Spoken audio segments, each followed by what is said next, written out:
Sathya degree வாங்கினதுக்காண்டி முத்து விருந்து வைக்கிறாரு அவர் வீட்டு மொட்டை மாடியில. மீனாவோட சொந்தக்காரங்க அந்த விருந்துல கலந்துக்கிட்டு சாப்பிட்டுட்டு வந்து சொல்றாங்க, முத்து, இந்த குடும்பத்துக்காண்டி நீ எவ்வளவோ செஞ்சிருக்கப்பா, ஆனா சீதா விஷயத்துல மாத்திரம் கொஞ்சம் பிடிவாதமா இருக்கியப்பா முத்து, கொஞ்சம் விட்டு கொடுத்து போனாதான் என்னப்பா. முத்து சீதான்னு கத்துறாரு கோவப்பட்டு. சீதா வர்றாங்க மாமான்னு சொல்லிக்கிட்டு. முத்து சொல்றாரு, சீதா, நான் உனக்கு நல்ல மாப்பிள்ளையா பார்த்து கல்யாணம் பண்ணி வைப்பேன்னு உனக்கு நம்பிக்கை இருக்குல்ல? இதை கேட்டுட்டு சீதா அழுதுகிட்டே ஓடி போறாங்க. முத்து அதிர்ச்சி ஆயிடுறாரு. மீனா வீட்டுல வேலை பார்த்துக்கிட்டு இருக்காங்க. அப்ப முத்து சொல்றாரு, சீதாவுக்கு எப்படிப்பட்ட மாப்பிள்ளை வேணும்னு கேட்டுட்டு வந்துட்டேன். சீதாவும் என்கிட்ட தெளிவா சொல்லிட்டா, கவர்மெண்ட் மாப்பிள்ளை தான் வேணும்னு. கல்யாணம் பண்ணிக்க போற பையன் வீட்டுல ஒரே பையனா இருக்கணுமா.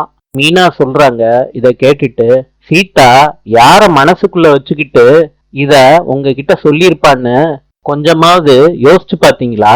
சீதா அருணை மனசுக்குள்ள நினைச்சுக்கிட்டு உங்ககிட்ட இத சொல்லியிருக்கா. முத்துவும் மீனாவும் சீதா வீட்டுக்கு போறாங்க.